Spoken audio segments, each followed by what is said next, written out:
Hello बच्चों। तो कैसे हैं आप लोग। मैं हूं राहुल राठौर और मेरे चैनल पे आप लोग का स्वागत है। तो बच्चों आज हम लोग पढ़ेंगे ईसीजी के बारे में, यानी कि इलेक्ट्रोकार्डियोग्राफ के बारे में।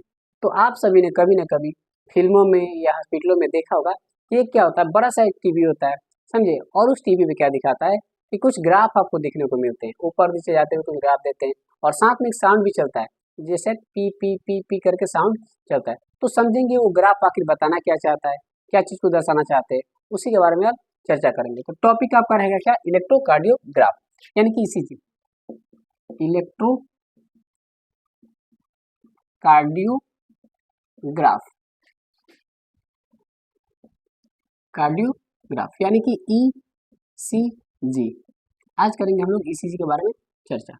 तो समझेंगे आखिर वो टीवी जो रिप्रेजेंट करता है, टीवी पे जो ग्राफ देखते हैं वो क्या बताना चाहता है, ग्राफ क्या बोलना चाह रहा है। तो देखेंगे यहाँ पे आपने देखा होगा कुछ ऐसा बनता है ग्राफ, सॉरी,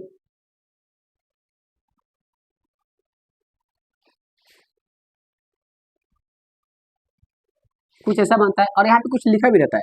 यहाँ पे पी लिखा रहता है, यहाँ पे क्यू लिखा रहता है, यहाँ पे आर एस और टी लिखा रहता है। समझेंगे कि आपका पी क्या बताना चाहता है, क्यू क्या बताना चाहता है, आर एस और टी क्या बताना चाहते हैं। तो बच्चा सब, जैसे मैंने आपको पहले क्लासेस में बता चुका हूँ कि हमारे हार्ट के जो चेम्बर होते हैं कितने, चार चेम्बर होते हैं, कितने, चार विषम होते हैं। और चार में से आपका दो विषम जो होते हैं वो क्या होते हैं, एट्रियम यानी कि ऊपर वाले चेम्बर है और इनको हम लोग अलिंद बोलते हैं। और दो आपके क्या होते हैं, नीचे वाले चेम्बर होते हैं, यानी कि इनको हम लोग वेंट्रिकल बोलते हैं, वेंट्रिकल बोलते हैं। तो जानेंगे हम लोग। आपको पता है कि सर हृदय का काम क्या है, आपके शरीर में रक्त को पूरे शरीर में भेजना, यानी कि हृदय का काम क्या है कि रक्त को पूरे शरीर में भेजना। तो आपका पी क्या करता है कि ये दर्शाता है कि आपका क्या है, दोनों एट्रियम यानी दोनों आलिंद आपके क्या हो रहे हैं, संकुचित कर रहे हैं, यानी कि क्या, सिस्टोल कर रहे हैं। क्या कर रहे हैं, सिस्टोल कर रहे हैं। दोनों आपके क्या, आलिंद सिस्टोल कर रहे हैं। आपका क्यू आर एस रिप्रेजेंट करता है कि आपके दोनों वेंट्रिकल क्या कर रहे हैं, सिस्टोल कर रहे हैं, यानी कि आपके दोनों वेंट्रिकल कॉन्टेक्ट कर रहे हैं यानी सिकुड़ रहे हैं।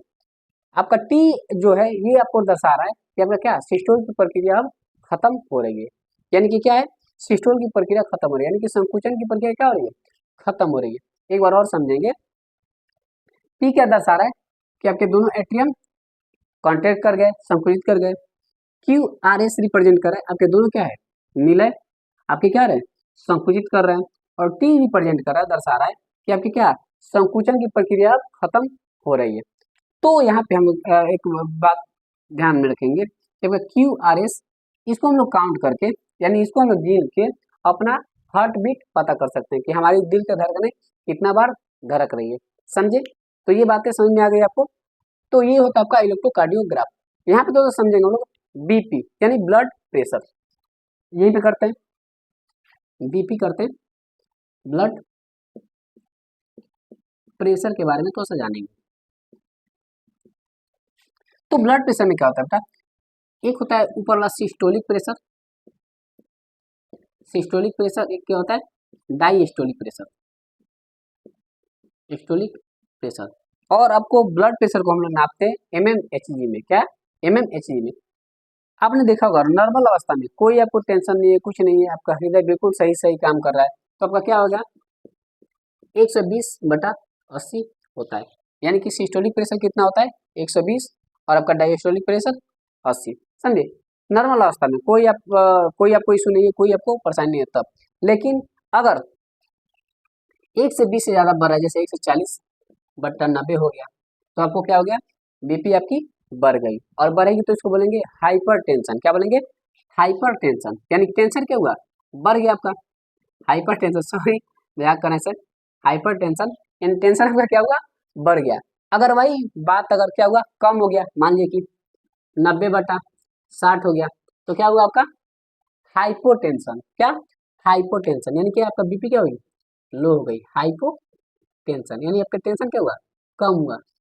ऐसा नहीं है, दोनों में टेंशन बढ़ता है, हाइपर में तो खैर बढ़ ही रहा है, लेकिन बीपी लो है तभी आपका टेंशन बढ़ रहा है। तो हमने क्या समझा बेटा, इलेक्ट्रोकार्डियोग्राफ समझा और बीपी समझा, यानी ब्लड प्रेशर समझा।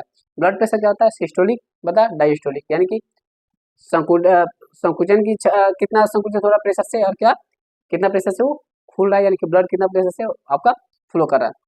होता क्या नॉर्मल अवस्था में 120/80। अगर 120 से ज़्यादा जाए, जैसे 140 चला गया, 150 चला गया, तो आपके बीपी क्या हो जाएंगे, बढ़ जाएंगे। इसको बोलेंगे हाइपरटेंशन। और अगर इससे घट रहा है, 120 से घट रहा है जैसे, तो क्या हो जाएगा आपको हाइपोटेंशन। समझे, दोनों में टेंशन है, ऐसा नहीं कि हाइपर में टेंशन ज़्यादा है, हाइपर में टेंशन कम है, नहीं, दोनों में टेंशन रहता है आपको। तो बीपी ऐसे आपको रिप्रेजेंट करते हैं। थैंक यू, मुझे उम्मीद है आपको वीडियो अच्छा लगा होगा। अगर अच्छा लगा तो चैनल को लाइक एंड सब्सक्राइब करें। Thank you.